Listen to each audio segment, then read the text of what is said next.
येन तस्मै श्री गुरुवे नमः।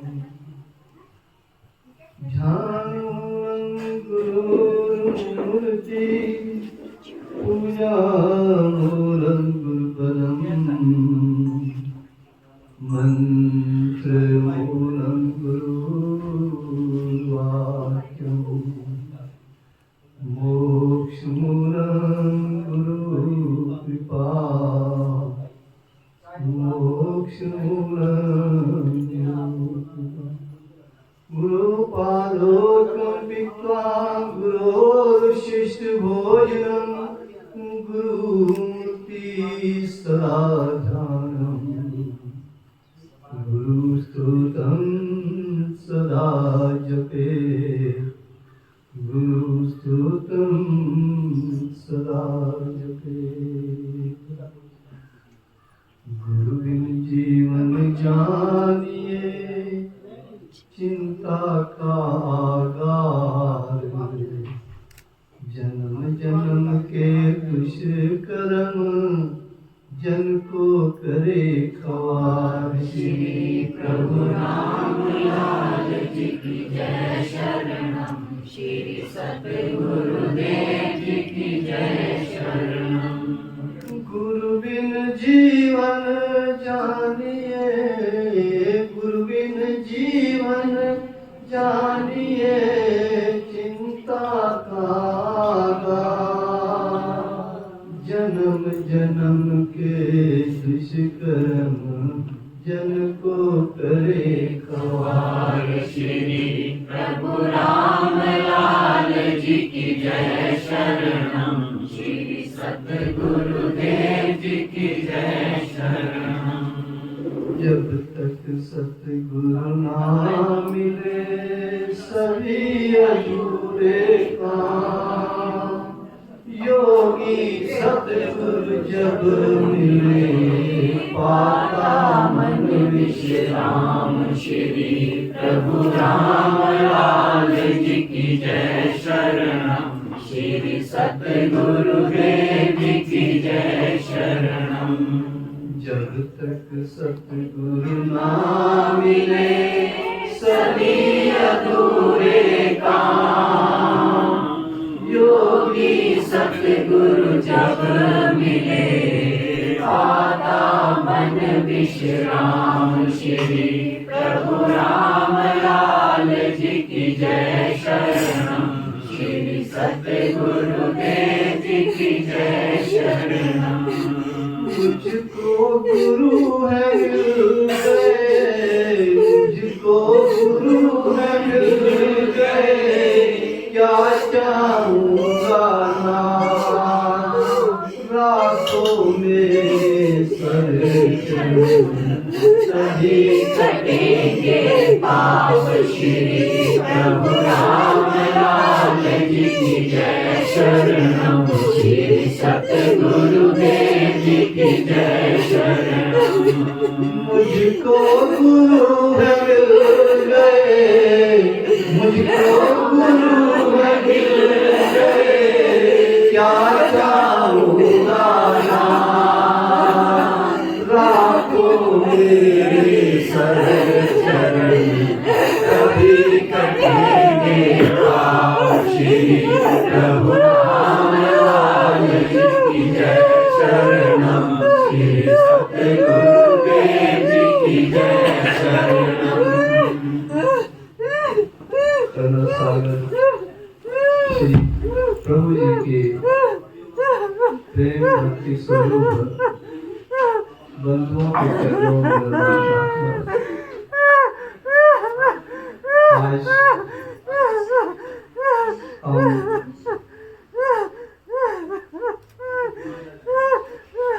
ऐसे परिवार में आए हैं जो सदा सही समाज सेवी रहा, गुरुभक्त रहा, गुरुनिष्ठ रहा, सदाचारी रहा। और सबसे बड़ी खासियत यही है कुलदीप बोहरा जी की, ये इसे कहते हैं कि शुभ इच्छा योग में एक आता है। अगर आपकी शुभ इच्छाएं सबसे पहले रखेंगे तब जाके कहीं हम योग के बारे में आगे बढ़ सकते हैं। तो प्रभु जी के अनन्य भगत कुलदीप बोहरा जी के जीवन में हमने सबसे पहले जब यहाँ के साथ बैठे कल्याणकारी भावनाओं से जीवन में हमेशा भरा रहता है।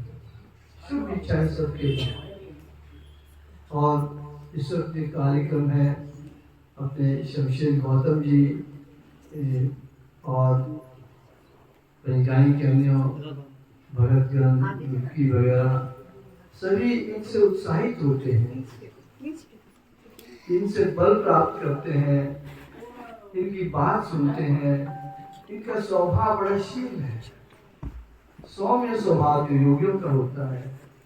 हमेशा ही बोहरा जी उस स्वभाव में रहते हैं और उस स्वभाव की परिणति है कि इनका समाज में सम्मान है और सतगुरु की कृपा के लिए पात्र है। उसके फलस्वरूप ही आज ये संभव हुआ कि हम जो है बड़े वर्षों के बाद जिसे कहेंगे देर आए पर दुरुस्त आए, हम यही कह सकते हैं इसमें, देर आए पर दुरुस्त आए। बड़े समय के पश्चात हमको ये सौभाग्य प्राप्त हुआ कि हम शमशेर गौतम जी, रवि जी, विपिन बिहारी जी, कुलदीप बोहरा जी, यहाँ के गुरुदेव हमसे यात्राएं कर रहे हैं। हम उनके साथ यात्रा में तो यहाँ आए थे और अब फिर से उन्होंने सौभाग्य दिया कि हमसे यात्राएं करवा रहे हैं। बड़ी विशेष यात्राओं में हमको ले जा रहे हैं। अपने प्यारों से, अपने अनन्य भक्तों से हमको मिलाकर उनकी हम चरणों के दर्शन करके हम अपने आप को कृतार्थ कर रहे हैं। उनसे मिलके हमारा उत्साह बढ़ रहा है, हमारी भक्ति बढ़ रही है। और हम जब गौतम जी के यहाँ गए तो सब ये कह रहे हैं, लग ही नहीं रहा है कि ये कई वर्षों से हम देखा तो ये रोज ही मिल रहे हैं हमको। एक ऐसा प्रेम होता है योगियों में, गुरु कृपा से ऐसा बना है, जैसे कि हम तो रोज ही मिलते थे। ऐसा लगता है सारे भगत लोग कहते और गौतम जी ऐसा लगे तो बड़े पुराने परिचित थे हमसे। तो ऐसा ही कुलदीप बोहरा जी और धन्य है ये परिवार कि अपने सतगुरु की आज्ञा पर चलकर, सत्कर्मों पर चलकर अपने जीवन को संवार रहे हैं, भक्ति को बढ़ा रहे हैं और हमारा भी सहयोग दे रहे हैं और हमारी भक्ति में भी इजाफा करने में ये परिवार, यहाँ के लोग सहायक हुए हैं। इसके लिए मैं आप सभी का हार्दिक अभिनंदन करता हूँ, धन्यवादी हूँ, आपके चरणों को प्रणाम करता हूँ। और प्रभु जी का विशेष तौर पर इसलिए धन्यवादी हूँ कि हमसे जो भी यात्राएं प्रभु जी करवाते हैं उसमें विशेष महत्व रहा है हमेशा। हम जब कांगड़ा की यात्रा पे गए तो हमने देखा कि प्रभु जी कांगड़ा की यात्रा में आकर तब उनको 100 साल हुए थे जब प्रभु जी आए थे और वो माता जयंती के मंदिर में गए थे।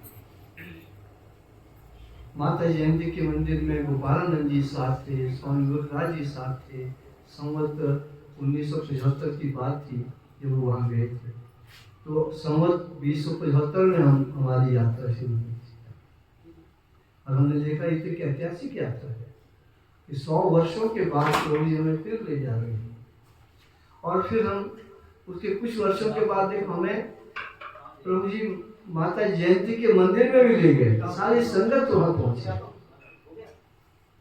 और वहां के पुजारी बेचारे हैरान हो गए जब वहां पहुंचे।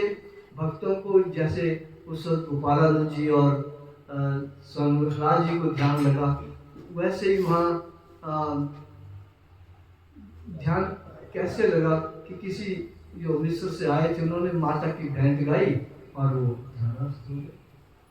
और वहाँ पर भी हमारे ओंकार जी ने माता की भेंट गा ली और फिर वहाँ सभी को ध्यान लग गया और ऐसा ध्यान लगा कि वो पुजारी को बता रहे थे, आपको माता जी ये कह रही कि आपको ये करना चाहिए। पुजारी हाथ जोड़ के खड़ा है, बोलो हुक्म क्या है, कि माता जी का हुक्म है आप ये कीजिएगा। उन्होंने भी सारा वहाँ सब कुछ छोड़ के मेरे हवाले कर दिया कि आप ही करो जो कुछ करना है। फिर ध्यान में बहुत सुंदर बैठ गए, कोई उठ नहीं रहे थे। फिर तिलक वगैरह सब कुछ करके हमारा बड़ा स्वागत किया। तो कहने लगे हमने ऐसी संगत कभी देखी नहीं, ऐसे लोग कभी आए नहीं है। तो ये प्रभु जी अपने आप करवा रहे हैं। और फिर गजब की बात ये थी कि हम वहाँ क्यों गए। हमारे योग साधना आश्रम लोटी के आचार्य को घर में ही प्रभु जी ने कह दिया था कि आपके आश्रम का नाम माता जयंती के आश्रम में रखा जाए। और जब मैंने कहा कि माता जयंती के आश्रम जाना है, तो कुछ महिलाएं थी, वो कहने लगी अरे क्या आ गई गुरु जी को भी कि माता जयंती का आश्रम 20 फजूल में यहाँ पर प्रोग्राम से अब चलो जी माता जयंती के आश्रम में। अब एक लड़की थी, फिर वो मुझसे बाद में कहे कि मैं तो बड़ी उदास जैसी हो गई थी, अब यहाँ प्रोग्राम चल रहा है, उधर जाने की क्या जरूरत है। उसको फिर जब वहाँ ध्यान लगा, फिर वहाँ जब हमने कहा भाई कि आप सब बताइए कि जो योग साधना आश्रम लोटी का नाम यहाँ रखा जाना है, ये वहाँ के आचार्य को ऐसा आदेश हुआ है, क्या नाम रखा जाए। फिर सभी ने मिलकर माता जयंती योग साधना आश्रम कलोटी उसका नाम रखा गया, सभी ने वहाँ पे रख दिया। और फिर उससे पहले ही उसके बाद उस लड़की को ध्यान लगा कि प्रभु समझा रहे, अब लग गया तेरे को पता कि क्यों आए थे यहाँ। फिर मुझे कहते माफ करना, मैं तो बड़ा गलत सोच रही थी कि माता जयंती के आश्रम में आप क्यों जा रहे, कि प्रभु जी खुद आके खड़े हो गए, कहने लगे समझाने का पता लग गया कि यहाँ आने का प्रयोजन हमारा क्या था। तो देखो प्रभु जी हम नहीं है कुछ करने वाले, सब मालिक करने वाले। कोई एक सतगुरु है, निराकार सतगुरु है, निराकार भी है साकार भी है, और प्रेरित भी करते हैं, ध्यान भी देते हैं, समाधि भी देते, क्या नहीं है हमारे पास, चला भी रहे हैं। और फिर जब हम ऋषिकेश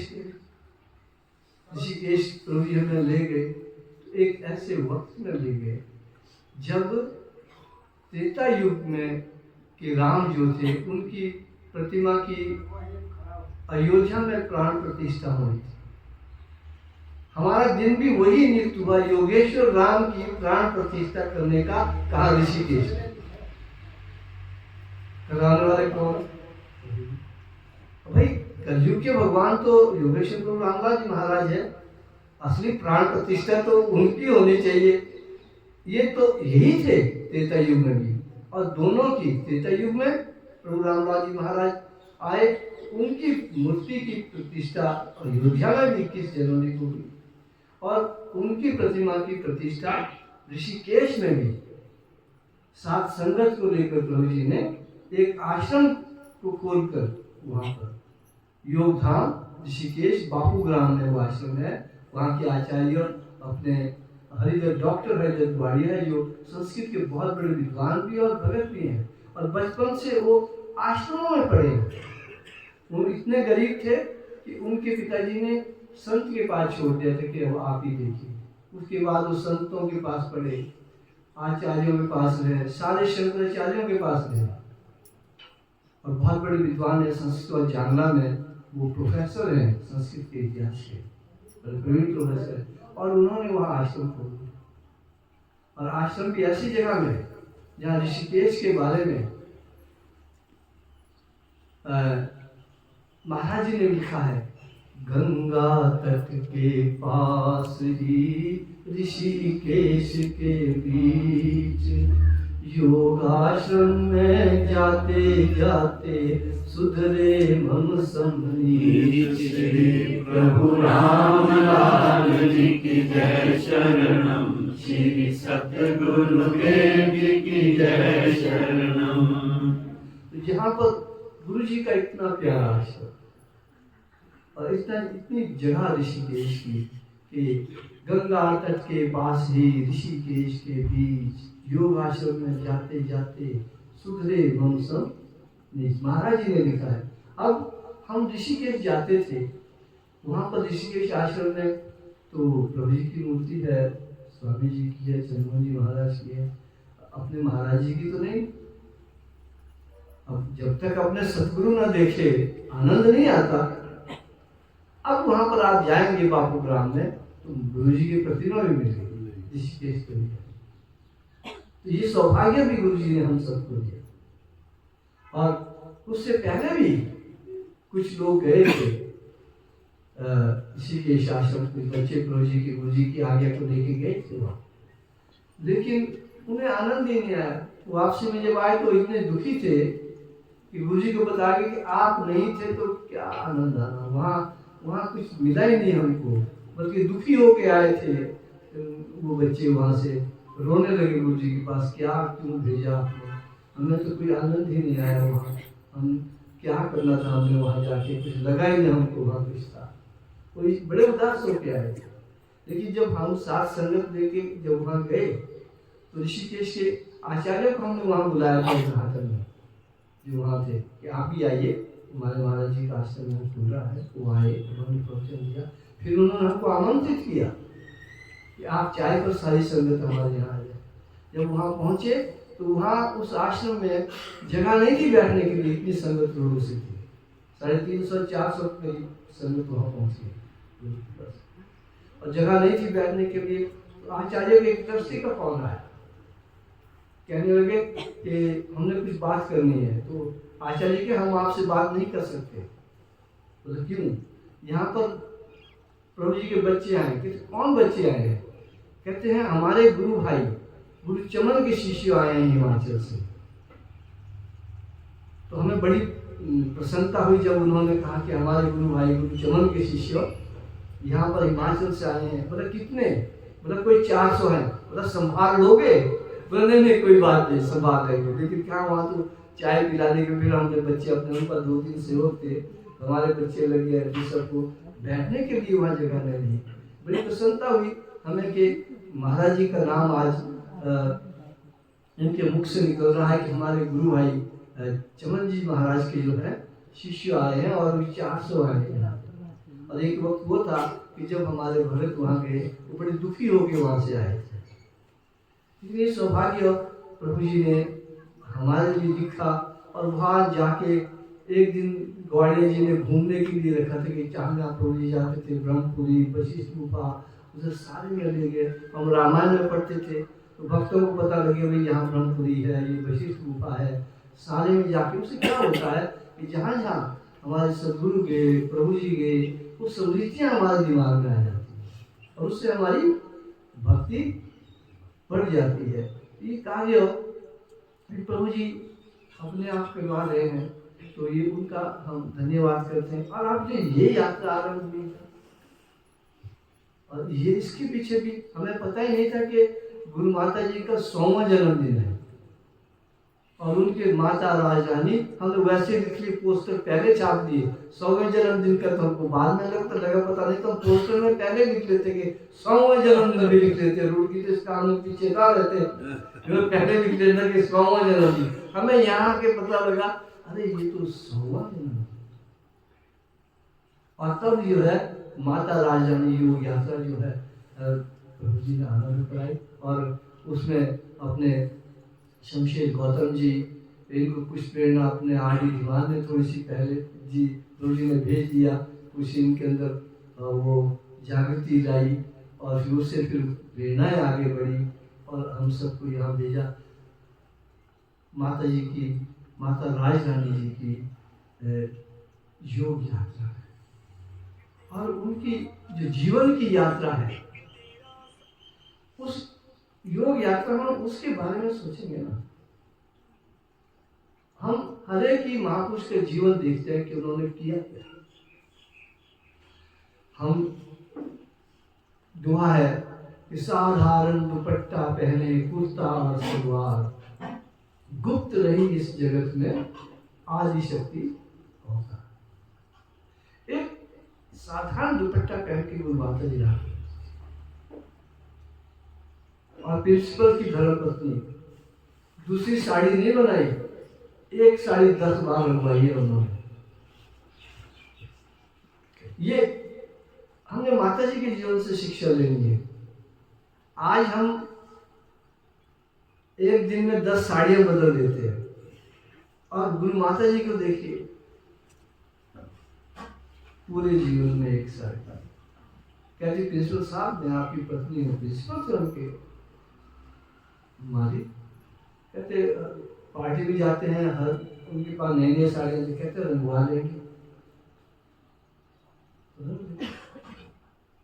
देखो उनका जीवन कैसा और उनका पैसा प्यार कैसा था। तब की थी वो मूर्ति योगेश्वर की नार, अपनी माँ से कहीं अधिक दीना हमको।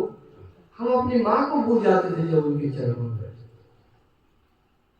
एक बार मुझे आना था घर, तो गुरु माता जी बोला कितने बजे जाओगे शिव से? मैंने माता 4 बजे आना है। हम जब 5 बजे जाना, माता जी 4 बजे उठ के, उनकी आयु तो 72 वर्ष की थी। 72 वर्ष की आयु में महाराज जी जब उठे तो गुरु माता जी आलू छील रही थी। कहते आप क्यों उठी, क्या कर रही हो? कि शमशेर ने जाना है ना, इसको 2-4 परोठे रास्ते के लिए दे रही। क्या लगता था? तो 72 साल की आयु में माता जी कि रास्ते में होटल में खाएगा खाना तो खराब होगा, है ना, और अच्छा खाना नहीं मिलता है, क्यों 2-4 परोठे में डालो। महाराज जी चुप, और हमारे आंसू आ गए। हमने कहा मैं इनके क्या करता।